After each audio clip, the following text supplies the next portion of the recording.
Would you like to hear some more about Dr. Pogue? Ooh, I love stories about Dr. Pogue. Yeah, this chapter has quite a bit about him. So we're sort of changing scenes here in the beginning of the chapter. And this chapter is called Two Crates Marked Fragile. Dun, dun, dun.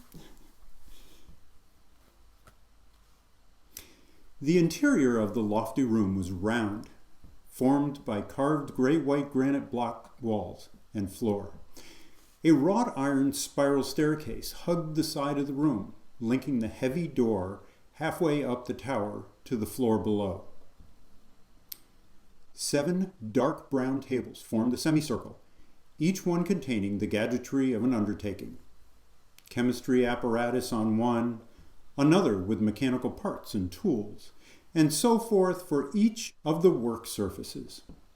A man dressed in a heavy white overcoat that showed the signs of scientific toil was moving from table to table. A smear of grease here, a small green splatter there, and minute brown ringlets from microscopic splashes of acid. He busied himself as he flowed from task to task. At one of the tables, he pipetted a blue liquid into a jar, noticed the color change, and then jotted down something in a large notebook. Then, moving to the next table, he matched a complex piston assembly with a high-pressure manifold, securing them together with a handful of bolts. The heavy door opened, and a young Asian woman appeared wearing a dark blue long-sleeved silk dress. Despite the squeak in the door, the man on the tower floor continued with his labors without even looking up. She looked down on him for a second, watching his uninterrupted industry. She then carefully descended the staircase and walked to his side. In a very practiced movement, she reached out and lightly touched his arm, even while he was still collecting the pollen off the stamens of a large petaled flower. He stopped his activity and turned to her. Her petite mouth turned up in a small smile. She gave a small movement of her head that was the remnant of a practiced formal bow that only let a few strands of her shiny black straight hair slip from behind her shoulder to the front. He smiled back. "Doctor, you wanted me to let you know when your sister arrived." From the top of the stairs, a new figure appeared. "Willing to stop and say hello to your sister?" she asked loud enough to be heard throughout the room. Dressed in riding clothes, complete with knee-high brown boots, frilly blouse, smartly cut jacket, and a tiny feminine top hat, pinned at a jaunty angle, she pranced down the stairs and ran over to the doctor. "Edmund, how I have missed you.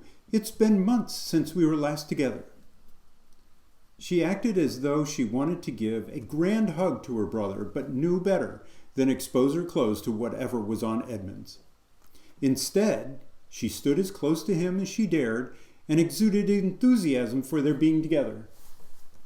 The doctor replied, "Glad you could make it to London. Have you been out riding?" "Oh no, silly. This is what all the ladies are wearing now. Like it? Oh, I have another great outfit I need to show you." "Sorry, sis. I have to work until 6 tonight. I have a couple of clients with deadlines I need to meet. I'll see you upstairs for dinner. Go check out the shops for a few hours."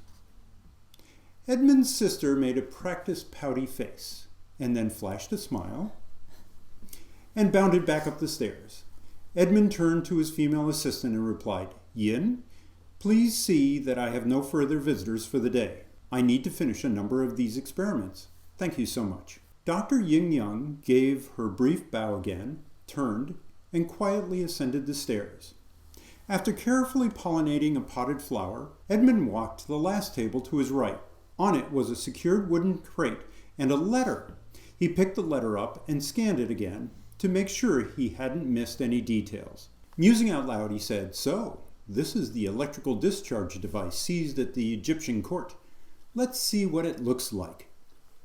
Obtaining a pry bar from his nearby tool rack, Edmund loosened the crate's top and forced it open against squeaking nails. Peering inside, he saw the gleaming metal of the device. Ho-ho, Chief Inspector, what have you sent me now? Back on the airship, Sparky, Erasmus, and Lord Ashley sought refuge in Lord Ashley's improvised sitting room. Shall it be port, chai, or some other division? Their exhausted host offered. No port for me, Sparky was quick to answer. I need to be piloting the airship in a few hours. In fact, I really need to be performing a full ship inspection for airworthiness and evaluate the meteorological state of our route. If you'll please excuse me, I shall get to my duties. As she stood, she looked down and quickly realized that she was in a torn dress, totally unfitting for the role that she was about to undertake. Sparky added, well, first, a costume change is required, and at that, she let herself out of the cabin. Lord Ashley quickly took over the conversation. Chief Inspector, to whom did you ship those 2 e-packs while we were in the terminal? A colleague whom I have known for a few years now, Dr. Pogue. Scotland Yard uses a number of scientific specialists to help with the analysis component of investigation.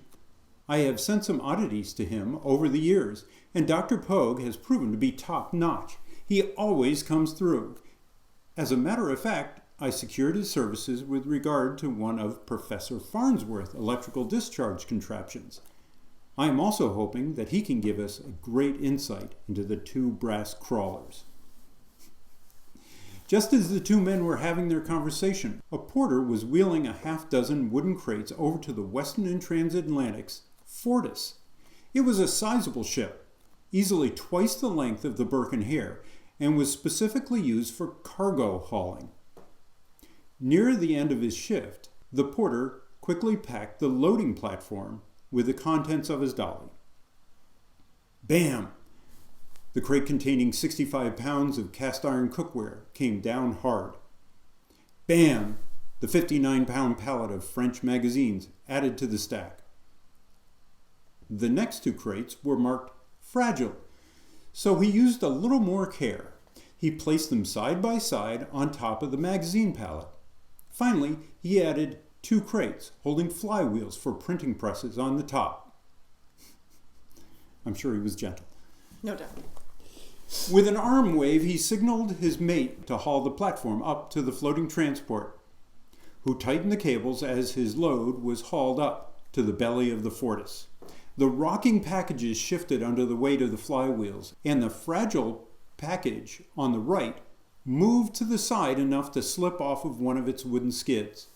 It only dropped an inch, not even enough for the porter to notice. But inside the crate, it was enough to move the brass lever slightly to one side.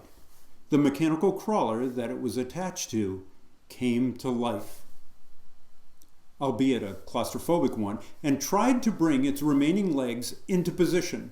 Failing that, it made an inaudible whistling sound to see if it had any nearby companions, and then it waited.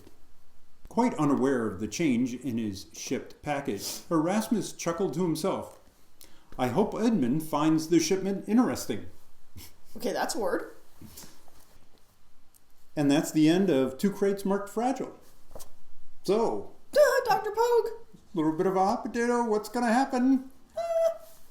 So, the crawlers have come alive inside the Fortis, or they'll soon to be in the Fortis. And the next one is... Miss Sarah Slate. But that's for next time. So, hope you enjoyed that reading. And thank you for joining us for Corona Storytime and our reading of the Bavarian Airship Regatta. I'm Drake. I'm McTrowell. See you next time.